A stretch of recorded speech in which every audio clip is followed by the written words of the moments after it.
Hi, and welcome to the Red Tunic Podcast, a podcast where I look to rediscover what makes gaming fun and enjoyable by having positive conversations with those related to the industry. My name is Link, and today I'm joined by Trapp, programmer at Communion Games, currently working on Iowa. Hi, Trapp, how are you doing today? I'm doing great. How about yourself? I am doing all right, thanks for asking. So, Trapp, before we get started, if you don't mind, maybe telling me and anyone else that's listening a little bit about yourself so we know who you are, what you're doing. Alrighty. Well, my name is Gabe Connor. I also go by Trapp on all my nerdy games. And I am half of Communion Games. Communion Games kind of started off as I guess the name I would just put to the games that I was making, because I figured, oh, you're a game developer, you need to have a name. So I was like, I was once a practicing Catholic, so Communion Games sounded pretty cool. And then I met my partner on Twitter. He goes by Elegant Crow on there, and he covered the art of it. I started buying his retro art packs, and one thing led to another, and now he is the other half. So yeah, that's kind of how Comedian Games started. Yep, 28 years old, full time dad, and Air Force here in the States, and been making games for about 2014. I want to say is when I first picked up Game Maker Studio. Yeah. All right, well, Does that thank end? you. Sorry? Oh, sorry about that. Is that good? That's whatever you're happy and willing to share is always good in my opinion. So yeah, thank you for that. And, um, I can't imagine doing um doing Air Force flying, like having the schedule of flying planes, um, and then balancing uh parenting as well as balancing making games in your spare time.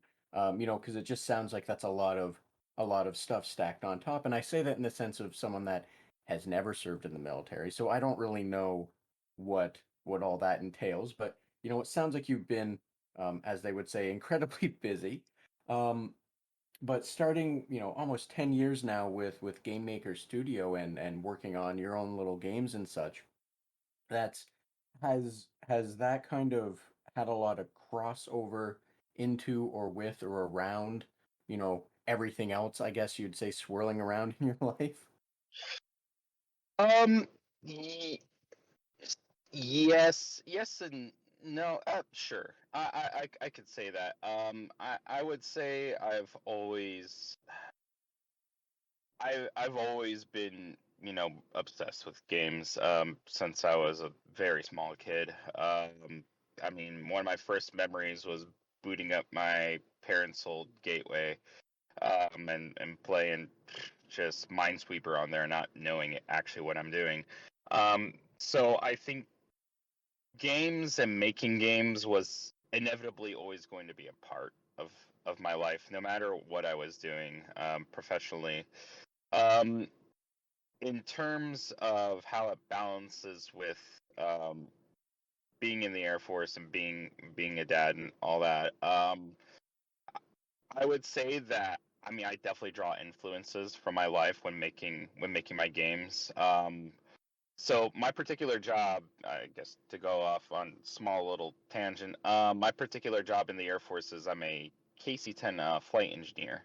So so basically, I manage all the systems on the KC-10, so fuel, pneumatics, electronics. Kind of a older, some would say archaic role. They don't really have those in commercial aircraft anymore, but due to the nature of the airplane I fly, it's required to have a flight engineer. So that requires a lot of like logical and systems kind of thinking, and I would definitely say that has really infiltrated um, my game design philosophies, and kind of how I program, where everything, the system is the most important thing to me whenever I make games. I try to cut the fat, as it were, wherever I can. I try to just really focus on what the player is doing, what the problem they're solving is, and really drive home that. I made a prior game to working on S-Stock, just a little tech demo that I put on itch, called S-Stock, prior to working on Iowa. Sorry. Um, and that was a game that I thought kind of did a good job of showcasing that philosophy in action, where I have a very simple system. You dodge arrows, but I mean, I just made variations on that, variations on that, variations on that to kind of create, a full game out of that system. So, to long-windedly answer your question, yeah, I would say that, there is each of each part of my life kind of bleeds into the other, in some way. Yeah. Awesome. And as someone that is also a programmer and has had I guess you'd say like defining moments that push the philosophy or your own personal philosophy into what you do or however you want to put that. I can understand what you're saying. I can definitely relate. In terms of wanting to make it lean and trim the fat if you were.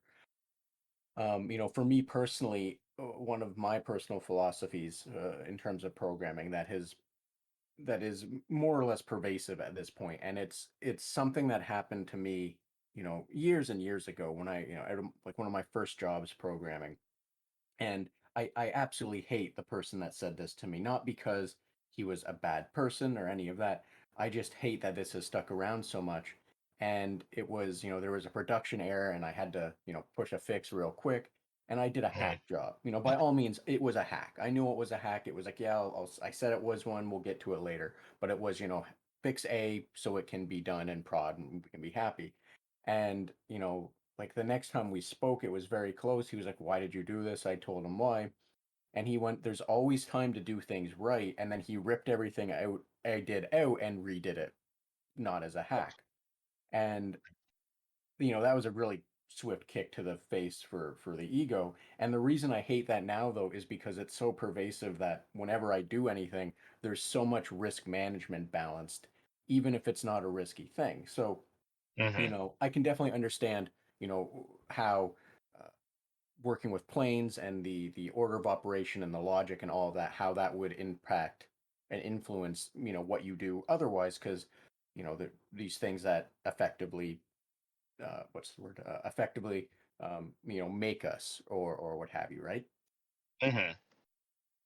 So, Yeah. Trap, what? Oh, sorry. Oh, no, no, no, no, no. You go ahead. Sorry. I was gonna ask, how did you get into developing and making games? You did mention that you started on your parents' on the Gateway. For those that don't know, because I had to double check it. Gateway, I don't know if they still exist, but when you probably would have first had, or they would have had that computer and you would have played on it. Gateway was the computer company that thought branding their computers like cows was the smart idea. Anyway, though, please. Yeah, it was. I remember how funny seeing cow print on my computer was as a small kid. um, yeah. So I from the beginning, I would say, of gaming, I've always enjoyed games where I got to define my own rules. So one of my first games was Roller Coaster Tycoon. Um, so that game, in and of itself is a game of defining your own. It's a sim, So you kind of define your own rules. You kind of make the experience how you want to make. I'd always play on. I mean, I would play the career, but I'm trying to recall what they call it. I think it may have been called free play, or maybe it was a cheat code that gave you unlimited money. I'm not entirely sure. I can't remember at this point. I haven't played the game in such a long time.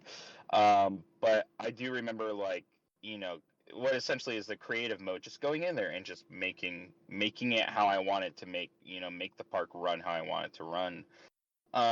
Pretty soon after that, I would say my life got changed, and I got a bootleg copy of StarCraft, and right after that, I got and then as soon as Brood War came out, I got that, and I remember going into the map editor and just running wild, and kind of making my own maps, and then I did that for a long time. Really, I honestly didn't really make a deep dive into first person shooters until, I mean, I played them. Don't get me wrong. I loved Halo. I played like Mace Griffin Bounty Hunter. I played like Unreal Tournament and Championships and all those. Um, but for the longest time, strategy games and simulators were and still are to a degree, a big part of pushing me like creatively in making games. And I think that's also a reason why like structure and, like you said, order of operations are so important to me as a game designer and developer, is because those were the first games I played where the whole game is based off of structure and order of operations and how things work. It's much less point at thing and shoot, and much more like, okay, these are your ingredients, these are your options, this is what you have to do, and this is your end goal. So you have to figure out creative and efficient ways to do that. Yeah, and I can understand, the I don't want to say the appeal because that kind of sounds dismissive. But no, I understand what you're saying and how that, that can build up, especially, um, like the process of, just wanting to have something that's going to let you uh feel like you're part of it. And I apologize, that's a really bad way to put it, and I'm sorry. Um, but yeah, no, that makes perfect sense. And um interesting to start with Roller Coaster Tycoon. Sorry, when you were mentioning trying to think of the free play mode, the only thing I could think of was the effectively the free play mode, quote unquote, of like games like Command and Conquer. And just kept wanting to say skirmish because that's how I would have referred to it. Because of Hmm. with Roller Coaster Tycoon, um, in the way I played, it was always 5 minutes away from effectively being a skirmish, where I was incrementally removing all of the roller coaster tracks to figure out where people would Yeah. safely get on and then get flung into the crowds. Um, I don't know what that says about me, and I apologize for kind of, listening to what you're saying and all the while just thinking I like to kill the people that came to visit the park. Oh, I did that too. Yeah, good thing that OSHA was not a part of Roller Coaster Tycoon, or else I would have gotten in big trouble. They should have made. I don't know if they ever did this, but in any of the later iterations, because honestly, after number two, I stopped caring about the franchise. But definitely should have. Like lawsuits be be a thing in the game. Like if you just happen to just kill a family of five, like a little lawyer guy just walks into the park and serves you a subpoena. Yeah. You know that, yeah, in hindsight, I think that would have been a hilariously fantastic thing. That they probably would have also locked out with a cheat code if you really wanted, so that way you didn't have to deal with said lawyer guy being upset that you were launching people into the petting zoo or what have you. How dare they? I mean, art art is art. You know what I mean? Just because you don't agree with it, don't get me started. Now I'm gonna get off on a Bioshock tangent if I keep talking about that. um, fair enough. So based on so Trapp, based on how you got into, what propelled you, I guess you would say, into making games and influencing you and all of that, to the point that you got there, is there any, based on those experiences, is there any advice you might suggest people or might want to give to people that would want to follow that same kind of trajectory?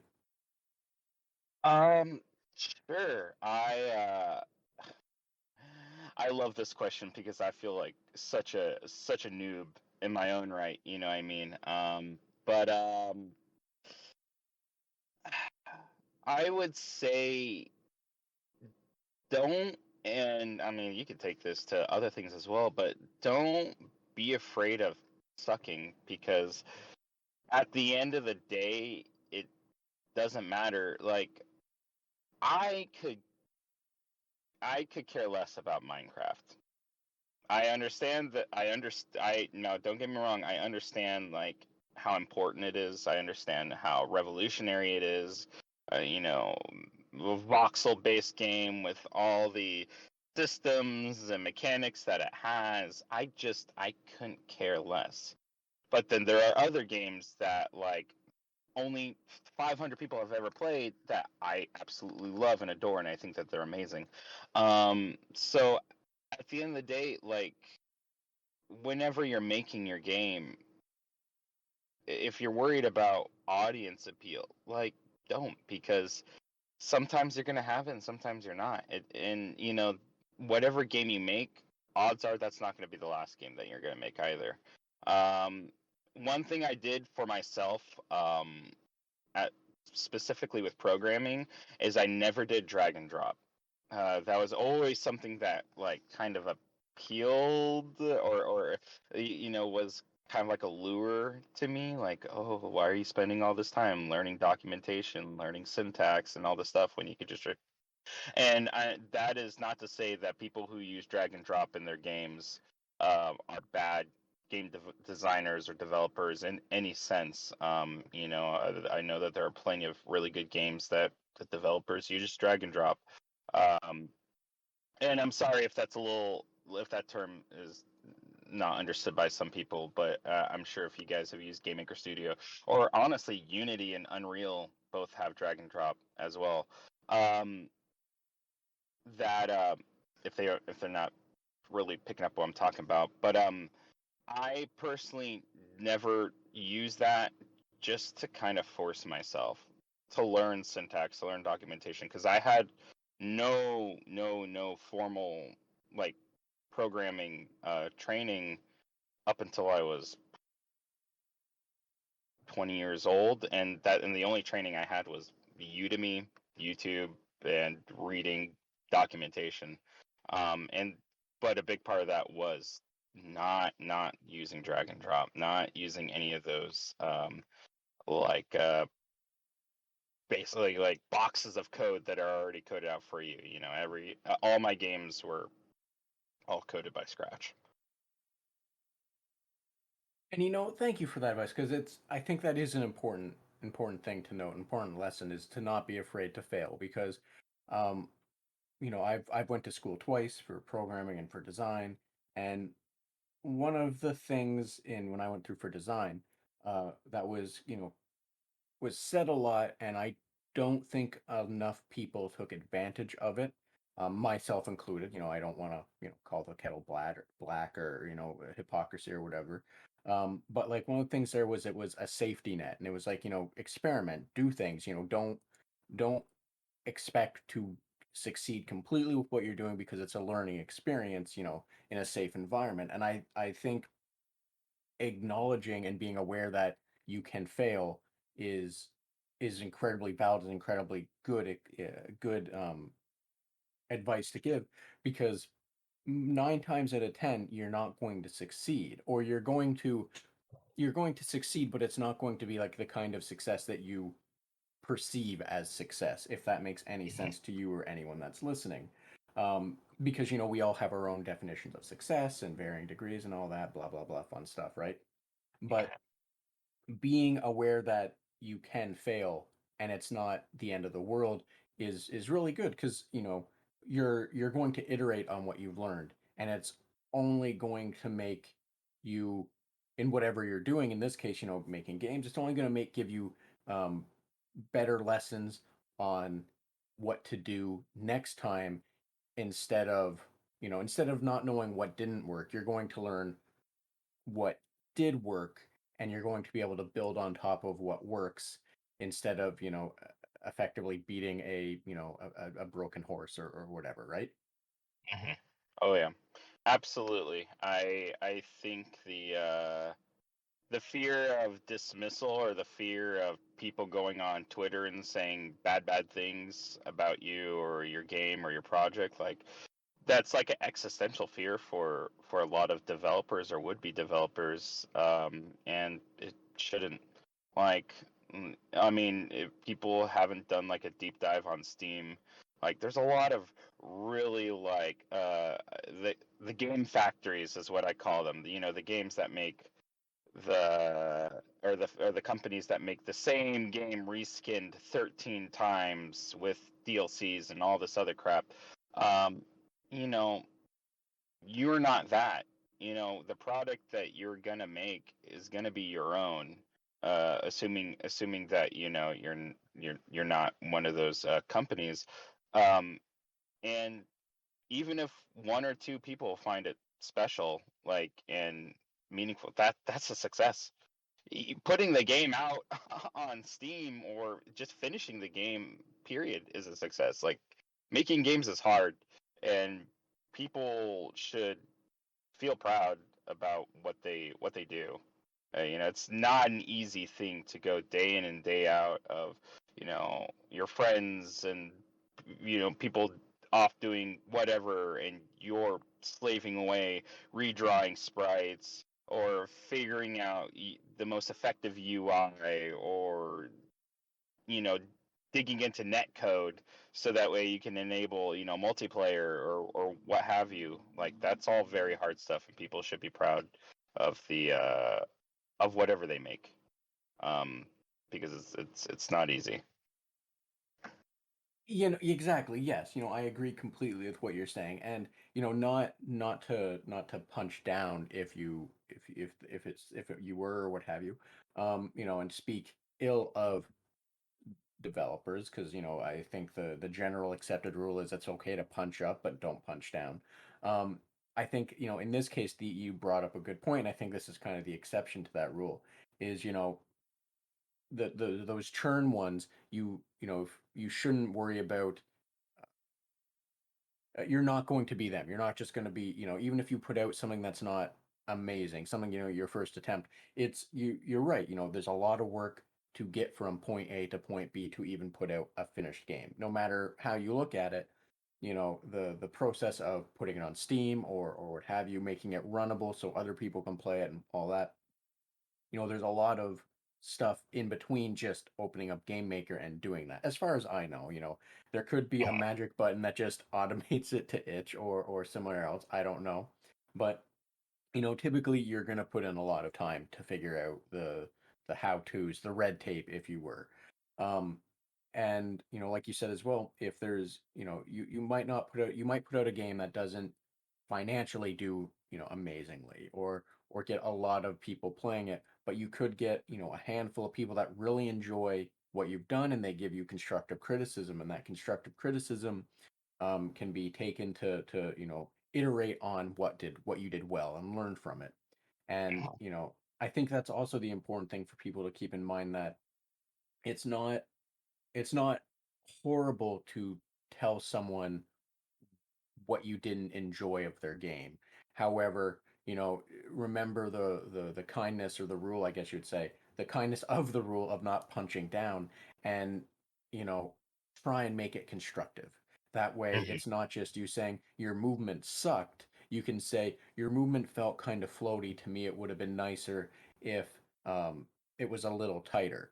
And that can be interpreted many different ways or what have you, but the difference between saying your movement sucked and your movement felt a little floaty, one of those is a um, um, uh, oh, crud, the word. One of those is a measurable, let's go with measurable, statement that you can actually have an idea of what that means. But if someone just saw Hmm. the movement was crappy, like, okay, come on, what was it? What was crappy about it, right? Anyway, Yeah. um, it's like you said, even if it's not great, or even if putting it out, like, that's the important thing. And you're not going to be like some of those game mills that are just, churn and burning all that stuff with little to no care. I'm sure some of them might be passionate because I don't want to punch down too hard Hmm. on that, or up, I think in this case, really. Um, but largely you're probably not going to be that. And if you're comparing yourself to that, or your fear is that's what you are, um, I think the question is, if you're worried that's what you are, it's like, well, did you put out 50 games in the last 3 days? If no, then you're probably safe, right? Exactly. Yeah, it I mean, games are such an individual experience. People they require so much time and effort that, like, it's unless you were actively trying to make a clone or whatever, which, I mean, look at games like Mace Griffin Bounty Hunter, which is effectively a clone of, like Halo and Half-Life. Um, it's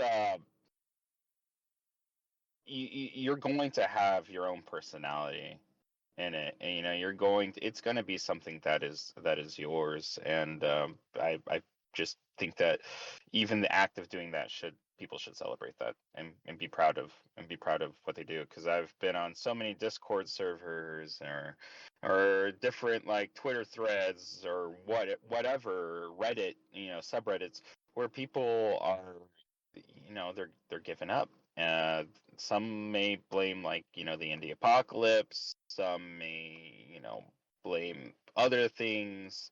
Uh, but, you know, I definitely don't think that a don't think that you're going to be making any money anytime soon making games. Like, as with any small business, because that's essentially what you are whenever you start making games, especially if you're going to sell them.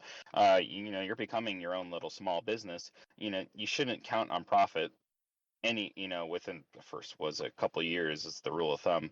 um don't don't do it because you think you're going to make money. Do it because you want to make a game. Do it because you want to share your art and your passion and your work with other people, and then that's just going to make the experience so much better.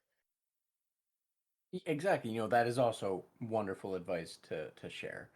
Um, Now, Trap, I do want to ask this. I want to take it Mhm. back just a little bit. And by a little bit, I mean quite a lot. I always say it that way. Um, now, you had said you started playing with Roller Coaster Tycoon. However, if this is the same answer, I apologize for asking essentially a question that we've already covered. But what was your favorite game or games as a child, and what about them made them your favorites? you know um It what I would say that my childhood could be divided up into chunks, and each of those chunks kind of had their own favorite game. For the longest time, as a youngster, it was definitely, I say youngster as if I'm 20 years old now. I shouldn't be saying youngster.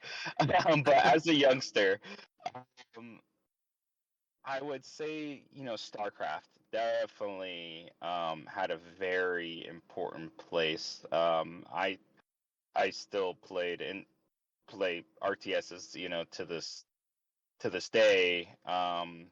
And I'm not sure if it'll come up, eventually, but, StarCraft definitely influenced my later years as well, because I there was a period where I was very into esports and competitive multiplayer games.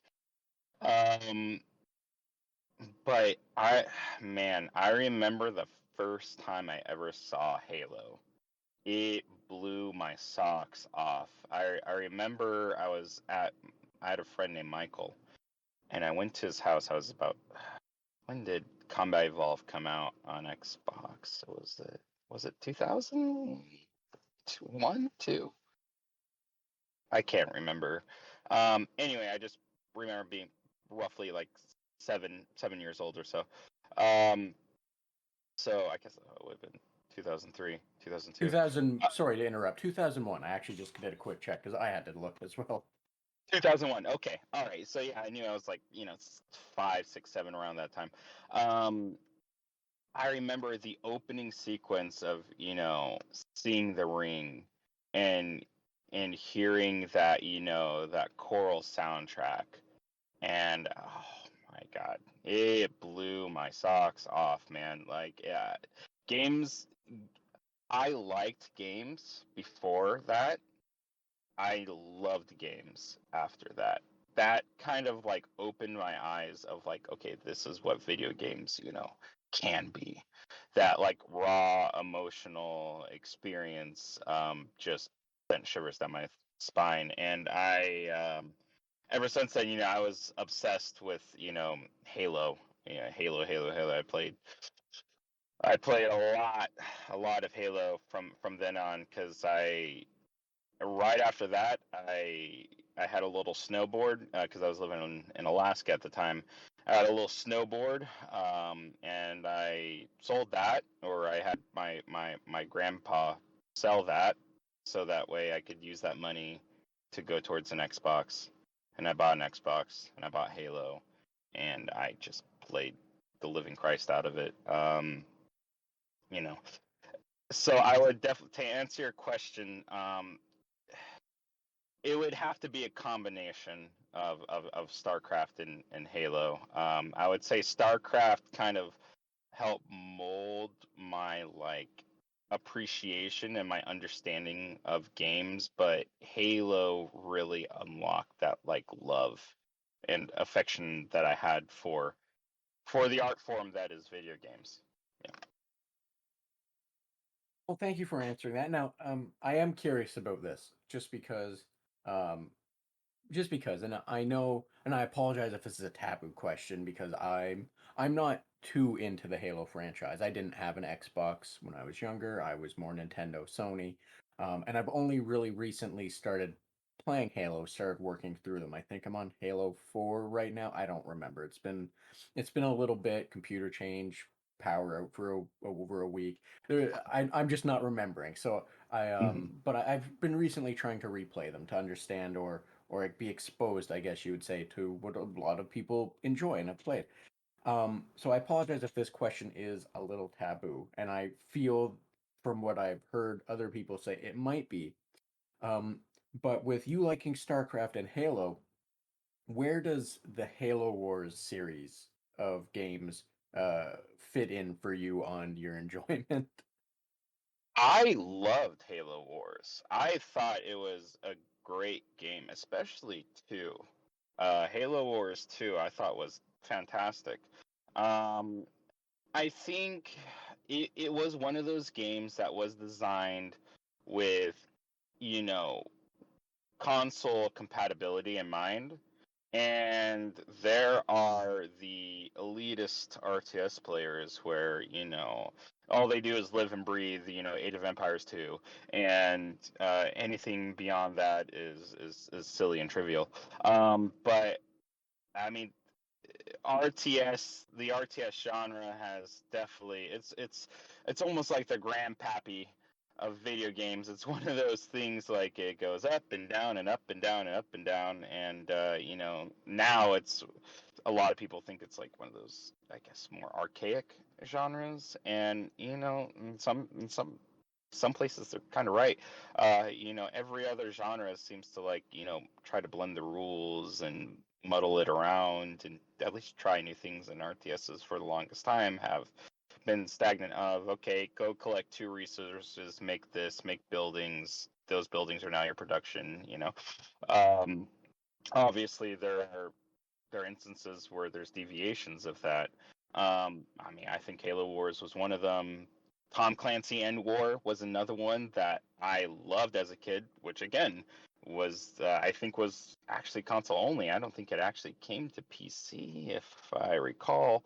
I mean, at that time I didn't have a computer. I only had a 360 whenever that game came out. Um, and that game was you led your units by microphone. You gave microphone orders, which was I thought it was awesome. I thought it was great. I had a great time with End War. But yeah, to kind of answer your question, I really like Halo Wars. I thought it was good. I like the story. Um, I really enjoyed controlling the units. Yeah, I had a good time. And I'm happy to hear that. And like I said, I'm not aware if that's a taboo question. It's because I've heard whenever I have seen Halo Wars brought up, any of them, because I know there's a few of them. You said, there's two. I think there's maybe one after that. I don't know for certain. Um, but it's always seems to have such a either you like it or you either love it or you hate it. There's doesn't seem to be any middle ground. So I'm never aware if it's one of those games that how do I say this? I know that there are some games that are not equivocally good games, but they have such like a cult following that the Yeah. people love it. And I don't know if that's the case of Halo Wars, um, I but mean, I can. Oh, sorry.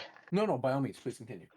I mean, I have heard that, so you're definitely not wrong.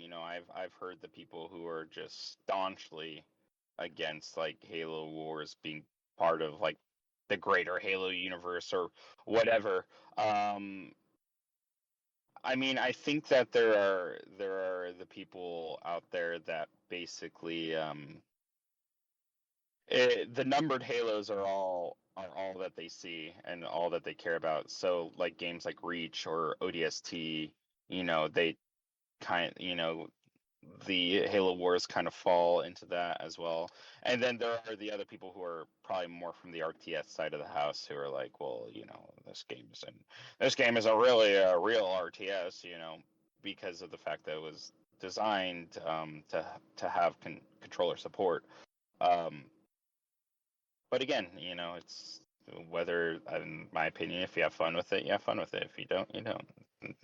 It shouldn't matter what the game is skinned as. Um, and I mean, with the ability of modding and everything today, you can make the game be pretty much however you want. Now, I do understand the modability of Halo Wars isn't amazing, but I think it still holds up to this day. Yeah, and thank you for elaborating and and touching on that. And because like again, like I said, little experience of Halo, and I a very I want to say kind of foreign thing to me, like the series as a whole. And you made a good point, and I've been thinking on it as we've been talking. But you're I'd be hard pressed to disagree or even offer like a counter argument, so to say, not argument, but a counterpoint to your statement that like RTSs haven't really expanded or haven't really shaken the formula up. And like when we look at first person shooters or or other indie games, that are RPG based or tactics based or roguelike based, all of those genres are getting all sorts of mix-ins. They're getting all sorts of, fresh life, so to say. And I can't think of I can't think of a newer RTS game, and I can't think of one that tried to kind of change the mold or even do anything beyond, you know, more of the same but better. And I say that Yeah. in the sense of like when I think of RTS games, newer ones coming out, they're more just polishing an old RTS game. And I'm not saying that in a negative way. Age of Empires 1 came, they had expanded on it, but Age of Empires 2 was largely Age of Empires 1, and so on and so on and so on. And it's really interesting to think on now, and it's probably going to bother me for a bit, but that's that's just a genre that you're right is kind of like left behind. And you know I don't know how, but it would be interesting to see other people that might have a little bit more experience or game design knowledge or what have you take their approach at it, because I think it would be interesting to see more than just a polish put to some newer RTS games, um maybe some different mix-ins, because I think the last game that I RTS wise can think of that really tried to mix it up was, I believe it was called Savage. There were two of them. I don't know if Savage is the right name. I think it started with an S, but it had one person playing as a commander, so to say, moving troops or saying where they wanted troops to go, and they were moving like the AI units, so to say, and you were playing as like an elite unit where you operated on your own, but you still kind of were expect. It was still smart to go with your group, and Yeah. I know that has like a heavy influence on multiplayer and all that, and that could be the crux of it. That if it requires multiplayer, it's just its own thing of its own beast. But yeah, no, Mhm. it'd be. You made a good point. And thank you for bringing that up because now I'm going to be thinking on that for a very long time, needlessly. Sorry. Yeah. Um, It's oh, nope, sorry, go on. sorry. It's I just I will say, as someone who has made like an RTS, like at least it was an RTS prototype, uh, but RTS games are hard to make. I mean, you have to think. I am spending days and days and days balancing one guy in Iowa, the player character, or the few enemies that we have at this point. But you have to think of all the interactions. Like if you take StarCraft, like what's the interaction of a Marine with a probe, a Marine with a Zergling, a Marine with a Zealot, with a Dragoon? If we're gonna go back to like Brood War era, and every single unit's interactions with other units require its own balancing and its own thought and its own interaction, that like you know it is a difficult task. And there I have played some indie RTSs that are pretty good, but a lot of them do go with that same formula because it is the proven thing that works. And I mean, don't get me wrong, I do have fun with a lot of like RTSs that are coming out. So even some of the more indie ones coming from smaller studios. But it I would say I can understand their plight of it is hard to break that like established mold. And there are a couple out there, like I said, like End War was good. Company of Heroes, kind of had its squad based mechanics. And there are other games that have done that. They're like more capture the point style versus set up a refinery or what have you, or go mine those minerals. They capture the point style where it's more tactical combat. Um, Definitely breaks the mold a bit. But I just think, as someone who loves and has been entrenched in that genre for a long time, I definitely think we need some new thoughts, new blood, um, in that realm, just to kind of give it that jump start. Because I would love to see the genre, flourish, and I would love to play more RTS games and get inspired maybe for my own RTS game, maybe sometime down the line. Um, because it's definitely been a big part of my life and been really important to me personally. Yeah, again, I completely agree, and fingers crossed for the future, because it is a genre that's kind of been left by the wayside, and it'd be nice to see what it could do. Mhm.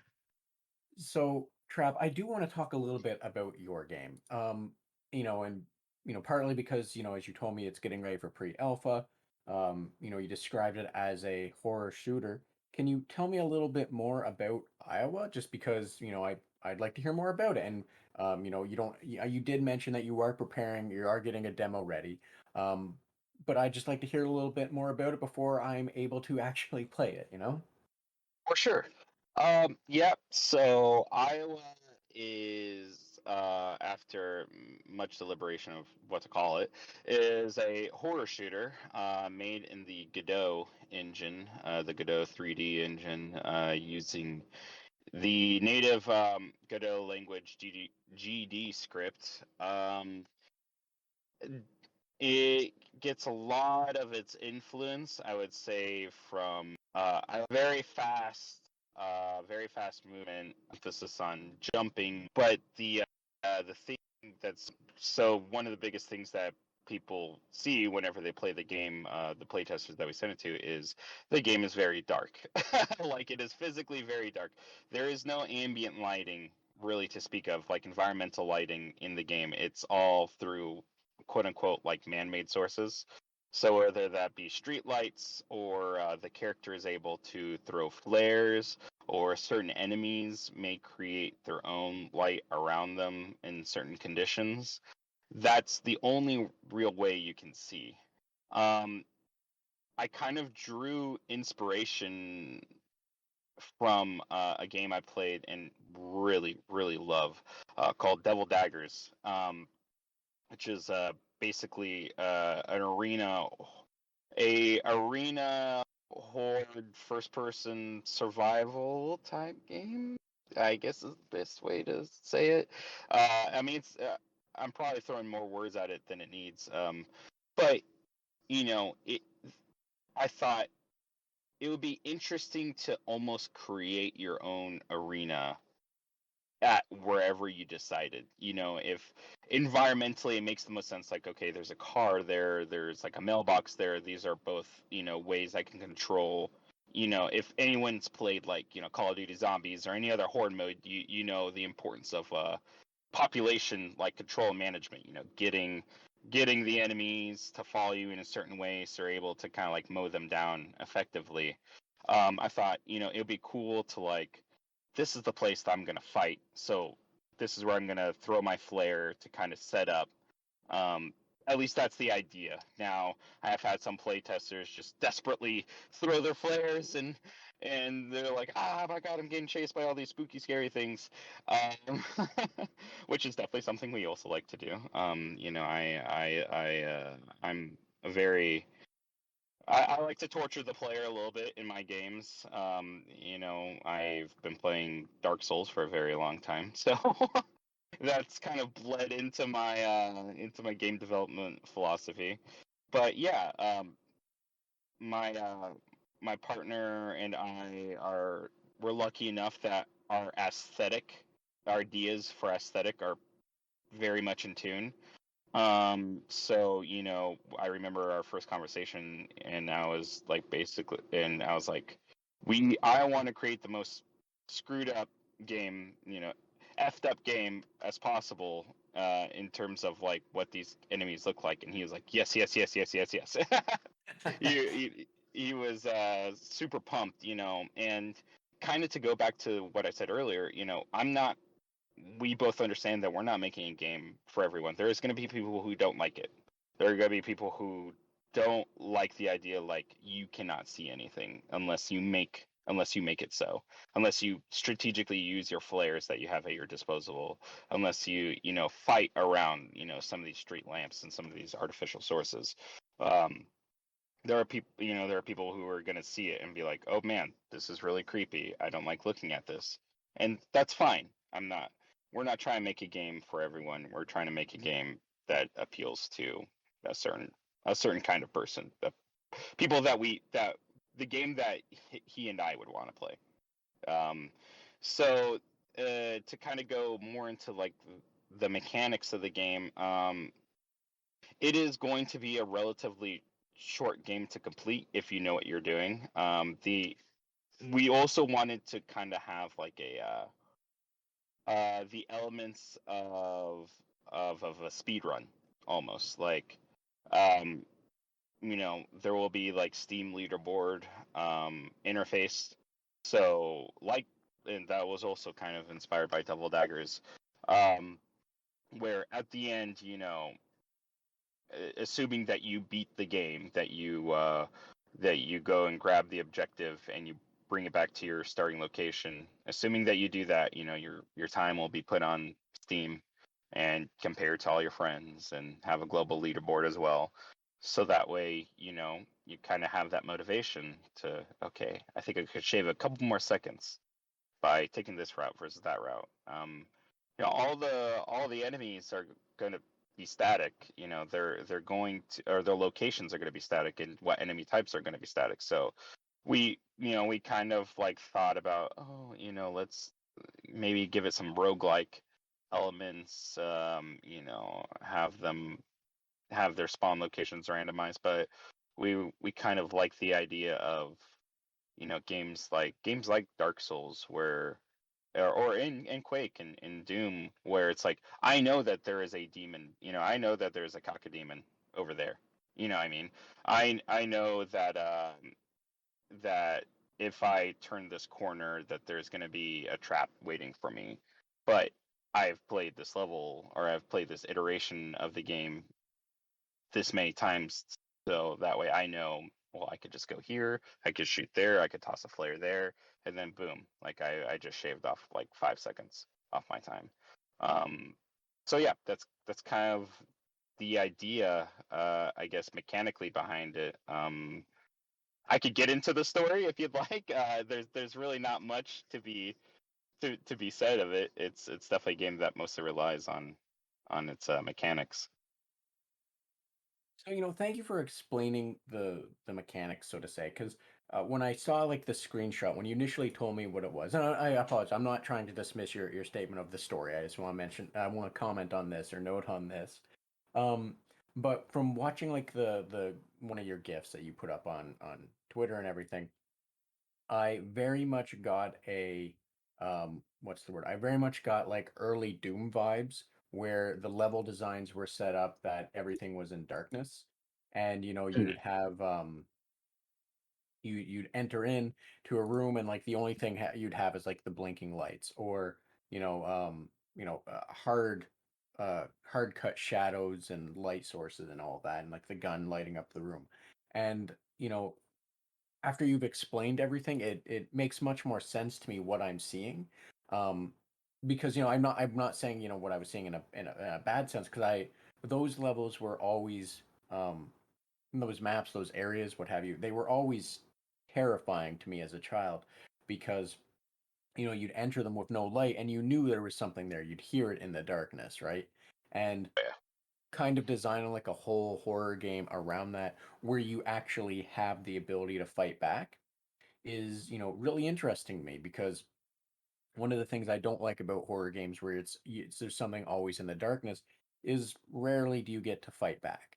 And having a game based around that same darkness where you can fight back, that sounds really interesting. Like, I like the idea of it, and I hope it works well for you guys. Like, I hope that you find success in it, because I'm sure, and if they exist, I don't mean to like say that this hasn't been done before, but I haven't seen it before, and it's it's something that I think I'd be interested in, because as you touched on, Devil Daggers was kind of similar. Like, it was, it wasn't really pitch black. You had kind of like the edge of darkness is where everything kind of would exist at most. So you always had an idea of what you could see. Um, Now, mind you, Devil's Daggers, all those things were uh, typically like horrific, kind of. Um, um, I can't think of the right word right now, but they were like horrific. I'm gonna say Cthulhu-esque. That's not the right word. Um, but they were in that stream of things where it was just unimaginable horrors. Like, they were not easily describable, and Mhm. following that kind of same principle, I think, is really interesting, because it's Devil's Daggers was fun, very challenging, um, or at least for me. I know that there are some people that play that game that are just savants with it. Um, but yeah, no, sorry. I think what you're trying to do with it. I hope it finds success, because that is a. I'm sure there are people like me that enjoy games like Devil's Dagger that would like to play something similar, that is, um, you know, like the darkness, but still, or sorry, everything is in the darkness, but you're not able to. Wow, you are not unable to fight back. Sorry, the weird double negative threw me off there. It's all good. Yeah, it's definitely, the I'm gonna put you in a scary, spooky room, and I'm gonna take away all of your ability to fight back. While I do, there are games like that I do enjoy. I do enjoy, like, well, obviously Silent Hill and Resident Evil. Like, I really liked Outlast. Um, and some of those Amnesia. I did enjoy the Amnesia games, but it is a trope. It is a, like, I'm going to make things scary by taking away things. Now, and we wanted to mix it up. It's like, no, you will have the tools. You can beat them. They're not particular, like these enemies. A lot of times don't particularly have a ton of health. Now, there are other enemies that we are making. That'll be a little bit more tankier and a little bit harder, but those will be a little bit further on the route that you're taking. Um, which I guess I'll just go into here in a sec. But yeah, we thought like it would be kind of cool where it's like the only thing stopping you is your willingness to be brave, is your willingness to just like you hear them, like I'm putting a lot of emphasis on sound design. Um, so you will hear them and they won't sound very pleasant.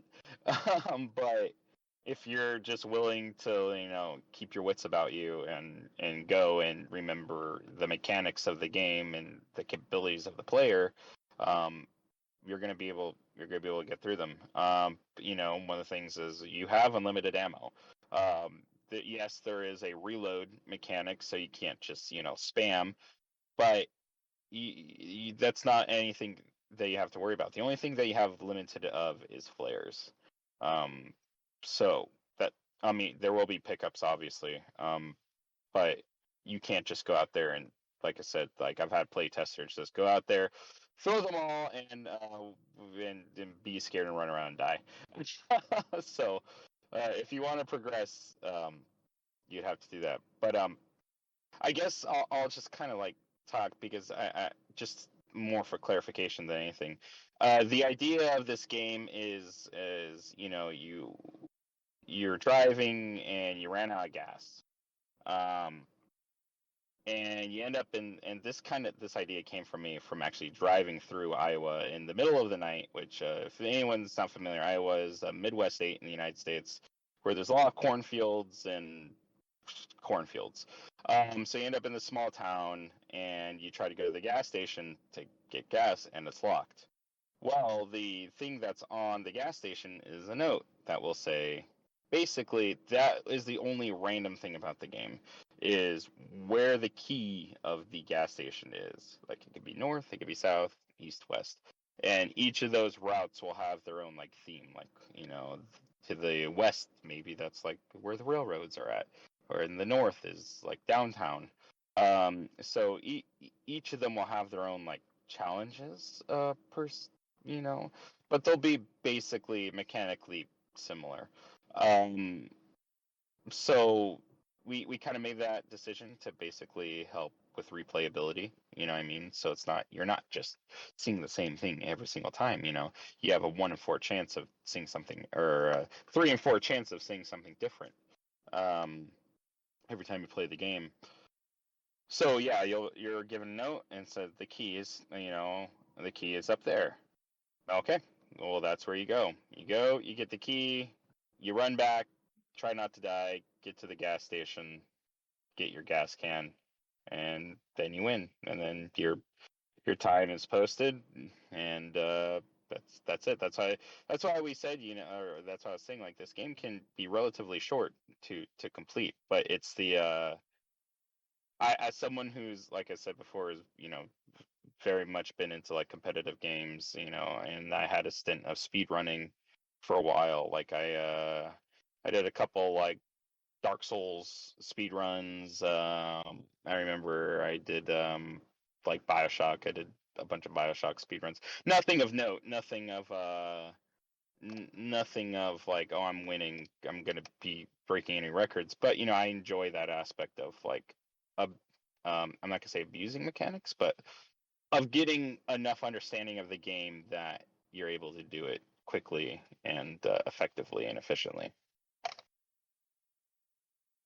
Awesome. And thank you for elaborating on the game. And I can understand some of the um Silent Hill roots, I guess, like influences, sorry, that you'd be pulling from. And as someone that lives in Canada where a handful of provinces are similar to driving through a Midwestern state, Iowa or what have you.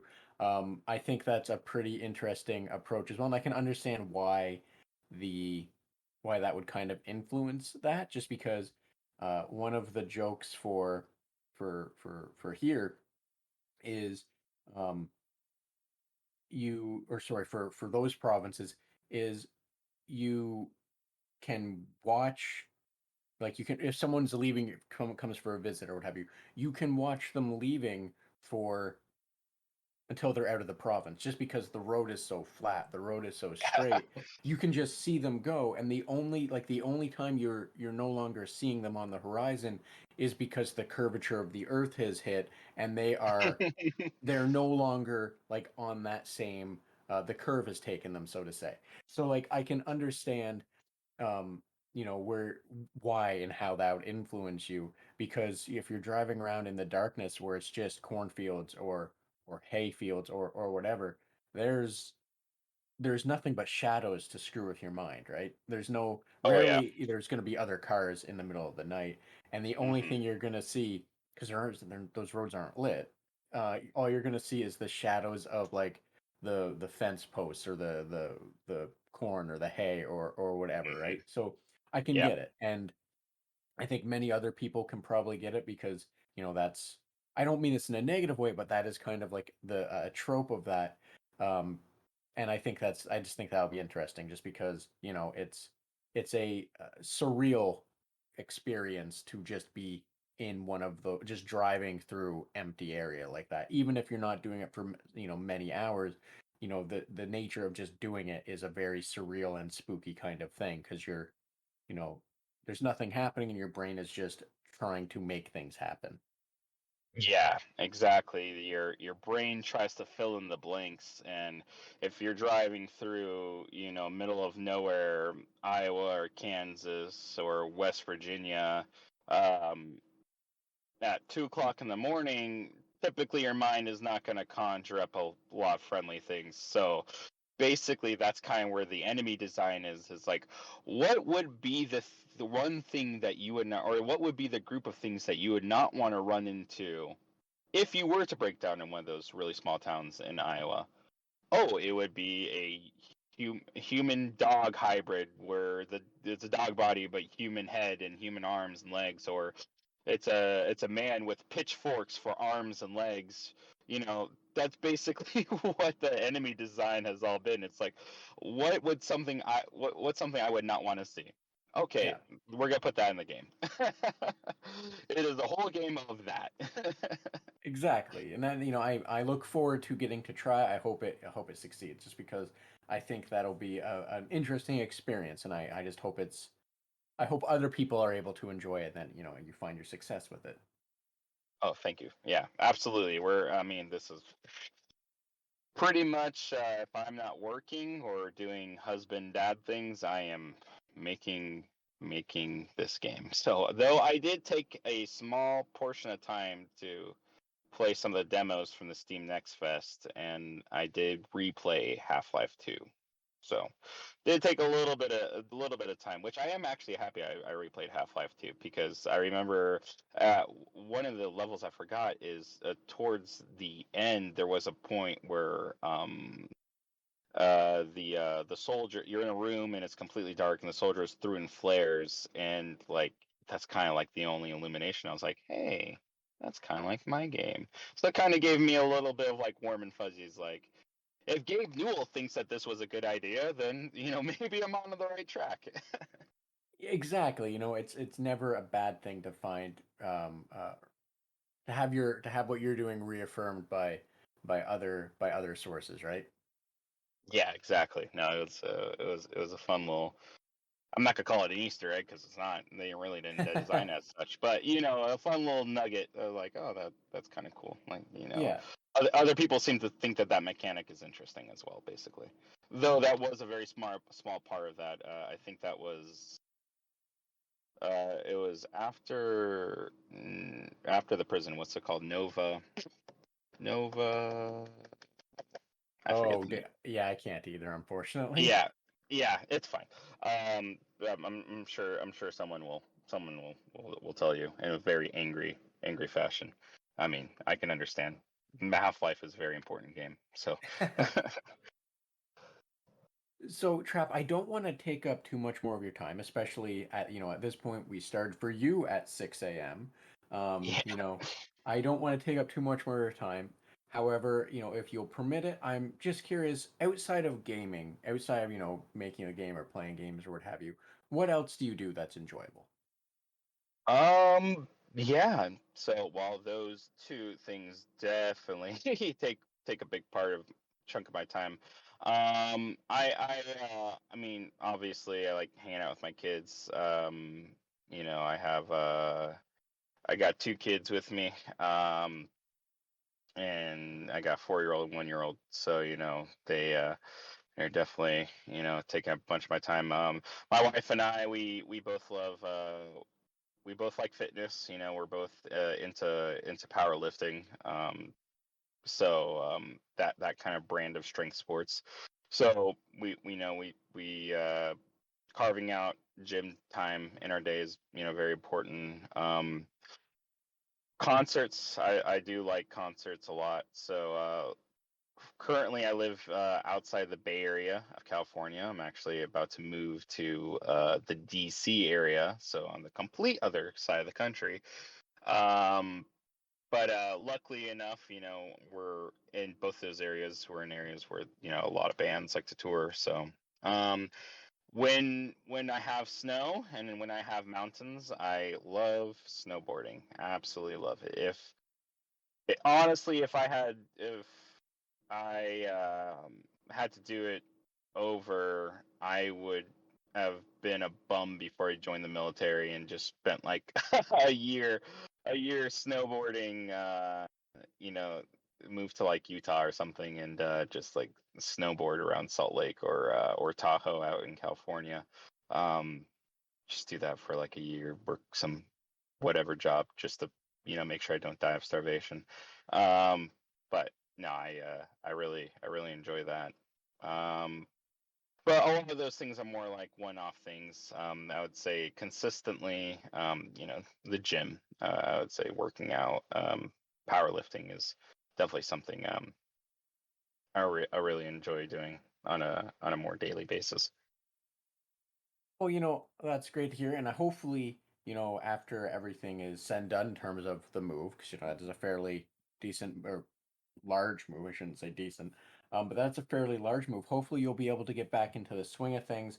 And I don't know what kind of, um, um, wow, sorry, I don't know what kind of encouragement one could give towards that, but I hope that you are able to continue uh, increasing the limit. I guess. Sorry. Yeah.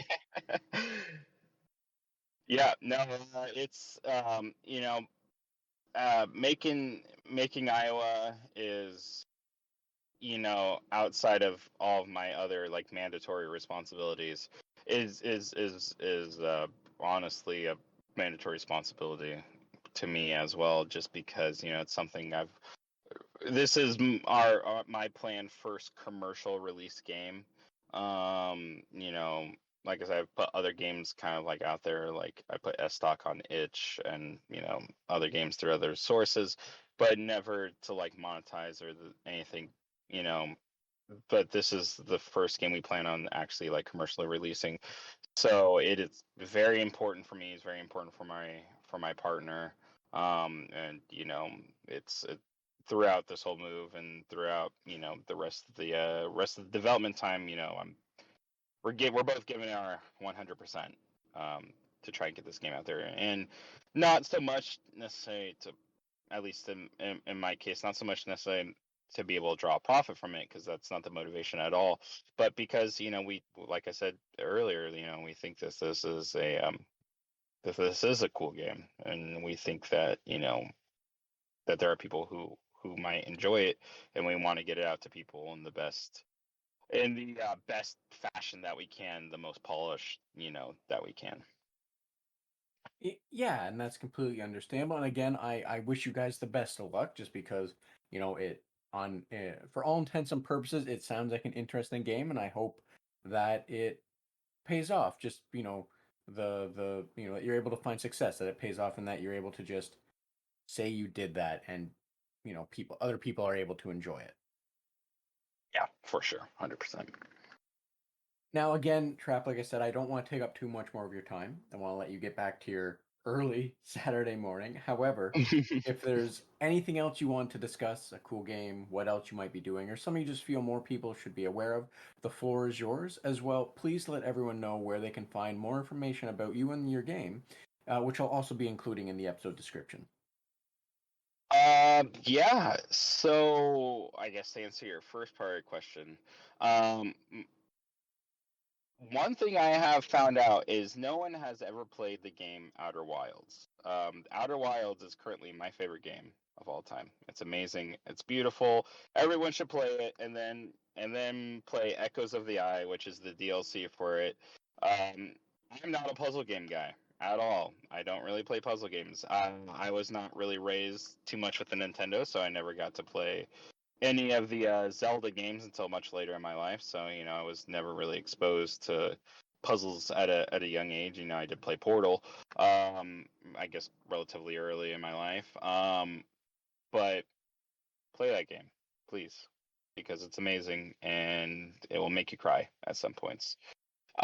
Um, Second part of your question, or yes, yeah. So you can follow myself on Twitter at Communion Games. I also have a TikTok where I'm not as active as I should be, but also at Communion Games, and then we have a Communion Games YouTube channel, which has a whopping one devlog right now, but there I am working on number two. I have been filming, and like I said, I am moving in 28 days. So it has been it's been a bit hard because I kind of wanted to make this one a little bit more documentary style, like some of the other devlogs that I've enjoyed watching. Um, so I've been trying to get little snippets for that. Um, so yeah, there will be more content on the YouTube channel. But yeah, Twitter is where myself and my partner, Elegant Crow CG, that's his Twitter handle. Um, that's where we're putting most of our content out to kind of like showcase the game. Awesome. And like I said, I'll be sure to put that information, put those links, not information, well, anyway, I'll be sure to make sure that's included in the episode description. That way people can find that and follow you and keep up to date with Iowa and what's to come with it. Awesome, thank you. Yeah, no worries. Now, Trap, however, if there wasn't anything else, I will let you get back to your day, get back to an early Saturday. Oh yeah, I get to make breakfast now. I'm excited. It's waffles are on the menu, so it'll be great. Awesome. Well, hopefully that goes well. Hopefully nothing. I'm just gonna say hopefully it goes well. I don't want to jinx anything. I have no wood to knock on here, so you gotta be careful with your words. Yeah, I'm just gonna call it quits there. Yeah, exactly. I don't wanna do anything bad there. Um, but yeah, no. By all means, again, thank you so much, Trap, for making the time to have this conversation with me. And thank you for joining us on the Red Tunic podcast, as well as a special thanks to Ron Jenkins for the use of music from the title track from Road Steep.